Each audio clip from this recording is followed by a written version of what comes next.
L'histoire des Juifs de Russie et de Pologne, un feuilleton proposé et présenté par Gérard Inger. Bonjour. Le 2 août 1914, la guerre éclate et le front russe s'anime immédiatement. Les Russes entrent en Prusse orientale et ne seront arrêtés qu'un peu plus tard à Tannenberg, au cœur de cette province, par le maréchal Hindenburg. Et ils envahissent également une partie de la Galicie. Certes, il y a même pas des promesses, mais peut-être des possibilités de promesses qui sont faites aux Juifs russes et polonais, qui sont quand même plusieurs centaines de milliers enrôlés dans l'armée russe. Promesses d'émancipation, mais comme chacun sait, les promesses rendent les fous joyeux, et les Juifs russes et polonais ne sont ni fous ni joyeux, parce qu'immédiatement, l'avance des troupes russes se traduit par des déportations. Là où les troupes russes avancent, elles persécutent les Juifs, qui, comme ils parlent le yiddish, sont assimilés aux Autrichiens ou aux Allemands, et donc sont considérés comme des espions.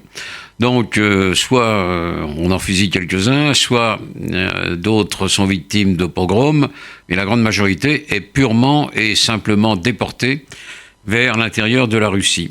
Et comme, après quelques mois de succès, et en 1914-1915, et puis une nouvelle offensive russe du général Broussilov en 1916, malgré cela, les troupes russes, globalement, reculent en Pologne, en Biélorussie. Eh bien, les Juifs sont chassés devant, puisqu'ils sont considérés comme des ennemis, et ils errent sur les routes de Pologne et de Biélorussie, comme des malheureux qu'ils sont, n'ayant rien pu emporter, cherchant des refuges soit dans les grandes villes, comme Vilna ou comme Varsovie.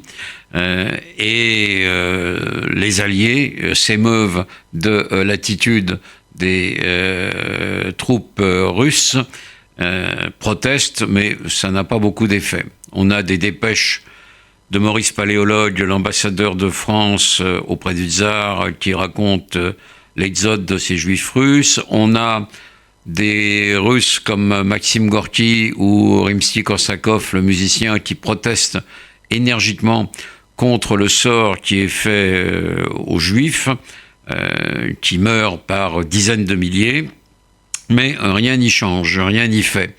La seule chose qui soit efficace, c'est les secours apportés soit par des Juifs russes aisés et philanthropes, comme la famille Ginsburg, soit par les Américains, comme le American Joint Distribution Committee, qui regroupe toutes les associations capables de venir en aide aux Juifs malheureux dans le monde. Et à cette époque, c'est pas ce qui manque, avec la guerre aussi bien en Russie qu'en Europe centrale qu'au Proche-Orient. Mais cette aide est malheureusement insuffisante. Alors, en plus, naturellement, les Juifs vont connaître une occupation allemande à partir de 1915, notamment dans la partie centrale de la Pologne. Des villes comme Varsovie ou Łódź, comme on dit en français, sont occupées par les troupes allemandes, qui sont plutôt favorables aux Juifs, puisque les Juifs sont les ennemis des Russes. Les ennemis de mes ennemis sont mes amis, et consigne est donnée aux troupes allemandes de bien se comporter envers ces Juifs qu'ils ne connaissent pas, habillés de leur caftan, de leur longue jupe pour les femmes, de leur tzitzit et de leur paillesse pour les hommes. Donc c'est un monde un peu inconnu que les soldats allemands découvrent. Donc les consignes sont strictes, elles sont données par le général Ludendorff, numéro 2 de l'état-major allemand, qui envoie une belle lettre en yiddish aux Juifs de Pologne, qui commence mes chers juifs de Pologne, meine Teilnehmer Jeden von Polen, ce qui est assez cocasse quand on connaît Ludendorff, qui n'est pas spécialement philosémite, et qu'on retrouvera 8 ans plus tard à la tête d'une tentative de putsch à Munich avec un certain Adolf Hitler.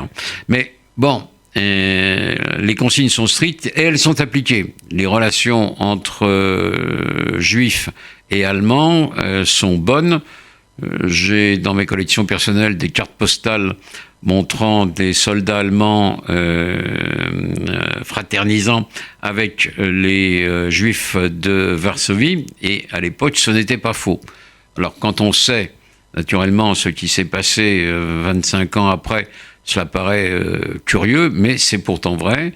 Les Allemands s'entourent d'experts juifs pour bien comprendre la mentalité de ces juifs d'Europe de l'Est. Les soldats allemands découvrent ces juifs qui pour eux sont naturellement bien différents de ceux de Berlin, de Munich ou de Hambourg, qui sont occidentalisés aussi bien dans leur costume que dans leur mode de pensée.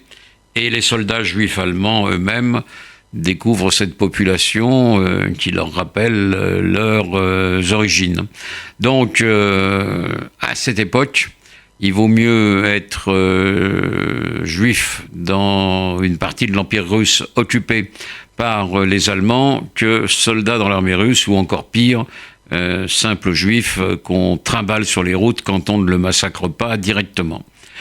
Les choses vont changer quelque peu, et même sensiblement, à partir de février 1917, date de la Révolution russe.